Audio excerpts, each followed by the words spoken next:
Well, I hope today finds you well. If you are seeing this right now, that means that the other group is taking the test, so you are probably in a better position than they are. Our objective today, what we're going to try to tackle, is that we are going to try to understand forces. We gave kind of a brief little introduction to that the other day, and we're going to just kind of mosey on a little bit further down the path. We're not going to get too deep, but just add a couple more tools to your tool belt here in terms of understanding forces.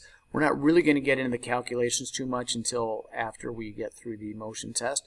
But the reason why this ties in well together is because forces determine an object's motion, whether an object stays still, whether an object stays at constant velocity, or whether it accelerates. And remember, an acceleration is going to incorporate both a magnitude and a direction. So that's going to be why we put this immediately after the unit on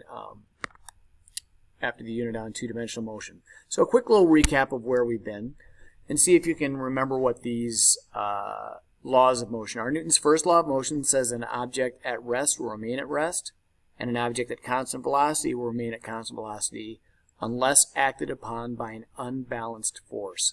Now, we witness the first part of this quite frequently. Most objects at rest remain at rest. Okay, we see that. But we very rarely see the second of these, where an object at constant velocity remains at constant velocity.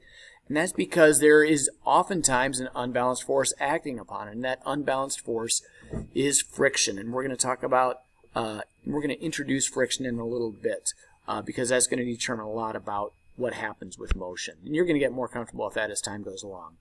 But Newton's first only applies if an object is in equilibrium, if objects' forces are balanced. There's no net force.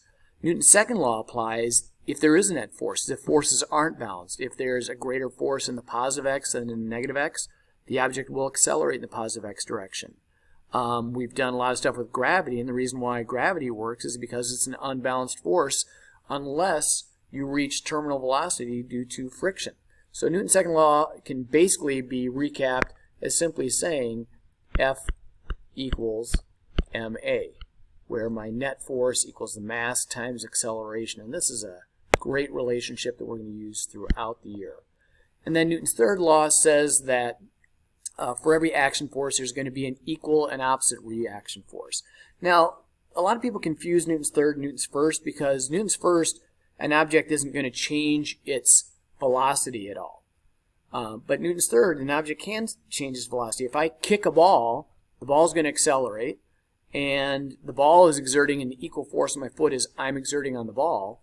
But the reason why the third is different than the first is that on Newton's first law of motion, the forces are acting on the same object. In Newton's third law of motion, the forces are acting on different objects. My foot on the ball on the foot. Okay? If we were to just simply isolate the soccer ball, it's an unbalanced force on the soccer ball, and so the soccer ball will accelerate at this rate of mass times acceleration, where whatever my net force on that soccer ball would be would determine how much that soccer ball accelerates if I know the mass of that soccer ball. So I'm getting a little bit in the weeds here, but I do want to just show some degree of familiarity with what we've done so far, and that we've already actually kind of incorporated this idea a little bit, because when we weigh something, that weight is actually Newton's second law of motion, because what we're doing is taking the mass of the object times the acceleration due to gravity right there. Okay, the acceleration due to gravity is 9.8 meters per second squared. So if I have a mass of 10 kilograms and an acceleration of 9.8 meters per second squared, that object will exert a force on the ground of 98 newtons. That force on the ground is what we feel as weight. Now, in the universe, I could go to Earth, I could go to the moon, I could go to Mars, I could go to Pluto. My mass, the number of atoms that make me up, is not going to change, but what will change is my acceleration due to gravity. And so my mass will be the same on these different planets, but although Pluto, I guess, is a dwarf planet.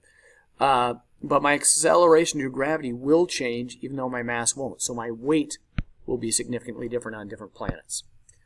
So what we're going to start introducing today is something called a free body diagram. Now, this isn't some hippie thing from Woodstock. This is just a way of isolating forces on an object in order to understand better what forces are acting upon it. So I'm going to try to define a couple situations here, and let's see if you can keep with me. So if I have a car at rest, and again, these would be some good notes to take, and I want to isolate the forces acting upon it. Well, I'm not pressing on the gas, so there's no forward force. I'm not applying the brakes, so there's no backward force in the X direction. But there is a weight of this car. Okay, so I'm going to write a little W there, and I'm going to have that vector arrow. These are vectors. Forces have both a magnitude and a direction. There's a weight on this car acting in a negative Y direction. Now, we know that forces are balanced here because this car is not accelerating towards the core of the earth. It's not plowing through mountains of soil and mantle and magma to get to the earth's core. That means that the forces have to be balanced. And so this is due to Newton's third law of motion. The car is pushing upon the ground is pushing back with an equal amount of force. And we're going to call that force the normal force. And it's spelled just like you would spell the word normal. It just has a different connotation here. The normal force is going to be a force perpendicular to a surface. Okay, so this right here is going to be a right angle to that surface here. But this vector arrow of weight and this vector arrow of the normal force in this case are going to be equal and opposite. I know that because this car is not accelerating. If I can identify whether a car is accelerating or whether an object's accelerating or not, I know the magnitude of the vector arrows of force to draw. Now here's what throws some people off. Let's say I've got a car going at constant velocity. Okay? The earlier ideas still apply. Our weight and our normal force are going to be equal and opposite, and I'm just going to write subscript n there for my normal force. And I'm pressing on the gas, so there's definitely going to be an applied force in this direction. Okay? But if I'm going at a constant velocity, it means that the drag on the car, some combination of friction, is going to be equal and opposite to this forward force. Okay? So this would be an applied force in the positive x. This would be a force of drag in the negative x. If I were to add up all these vectors, they would add up to be 0. And since the forces add up to be 0, I know that there's going to be no acceleration. Constant velocity is no acceleration, and this drives some people nuts, but it's no pun on drive. But it's going to be a net force of 0 if I'm going at a constant velocity. Now, if I'm turning, we're going to find out that that's going to be a little bit different. If, however, I have a car accelerating, and it could be braking, it could be speeding up, okay, does not matter. But let's just say, for argument's sake, that it's speeding up. If that's the case, my weight and my normal force are still there. But if I am accelerating, if there is an acceleration in the positive direction here, that means that my force of drag that's counteracting this force of me pressing on the gas has to be a little bit smaller. And as a result, there is going to be a net force. And so I'm going to indicate that by a, I'm just going to kind of draw that in. But on a free body diagram, you do not draw the net force. You just have to compute it and make sure that you know. But if I look at this, the net force here is going to be positive direction because I take this vector arrow and subtract that vector arrow. That difference is going to be my net force. And if I want to find out how much this car is going to accelerate, if I know the mass, I'm going to know what the acceleration is because this net force equals the mass of the car times the acceleration of that car. So let's say I had a skydiver falling through the air. Okay, if that's the case, a lot of these same ideas are going to be applying. Well, actually, let's hold off a second on that. Let's go a different direction here. I'm going to go here first. So I've got two people playing a tug of war here, and one's applying a force here of 50, one's applying a force here of 50. They don't write the forces in the vertical direction on this simulation. But if I sum up these forces, the sum of these forces is 0, so if I press go, okay, they're not going to go anywhere. Okay? Let's see if I do that. If I press go, no matter how hard they pull, it's like a tug of war, they're not going to go anywhere. But if I start to apply a net force here, this object is going to accelerate. We can see that it's accelerating by the fact that the speed is changing. I've got a net force of 50 newtons here. Okay, red one in that case. Here, I have an object. There's going to be no friction. If I start exerting a force, okay, notice my acceleration increases. If I apply more force, my acceleration is going to increase more. But, however, if I try to add a greater amount of weight here, let's say stack a couple more boxes in a fridge, now I apply this force, and you'll notice that my acceleration is significantly less because F equals ma. Okay? Force equals mass times acceleration. Now, right now it has no net force. We're going to assume that there is no friction here. And so my speed remains constant.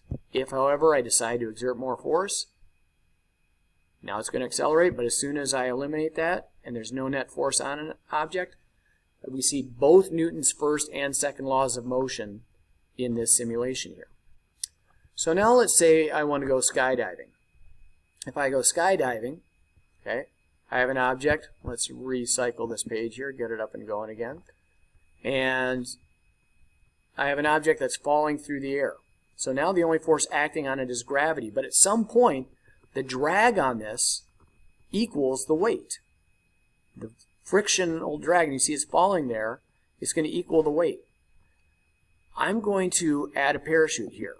When I do, now there's more frictional force until it slows down. The weight of this object hasn't changed, but it's going to slow down until these forces balance out, and that speed is going to be constant. I could add this brick and add more weight. Now there's a net force going down. I don't like that. Now the weight equals 200 newtons. The drag is going to hit a new terminal velocity that's going to be higher. I'm going to slow down this puppy. I'm going to add a bigger balloon, or a bigger parachute, I should say. Now my drag equals my weight. So I can change my net force here depending upon what I want to do with my object. Okay, notice that my net force, my drag, I can play this back and forth all day long. And sometimes I do. So I'm going to pause the, well actually no, let's not pause that yet. So if this skydiver is falling, initially they hop out of the airplane and the only force acting upon it is gravity. But as they fall through the air, friction increases, friction increases, friction increases, friction increases, and at this point now there's no net force. And as a result, the person's going to be at terminal velocity. They're not going to accelerate anymore. For a human, this ends up being probably about 120 miles an hour. Now, if all of a sudden I decide to add a parachute, now what I've done is I've significantly increased my force this way. But I'm going to slow down. So as I slow down, so I'm going to decelerate in the upward direction. I'm going to accelerate in the upward direction. I'm going to slow down my downward velocity until I hit a new terminal velocity where both my weight and the force acting upon it are going to be counterbalanced and equal 0 again. I'm going to pause there.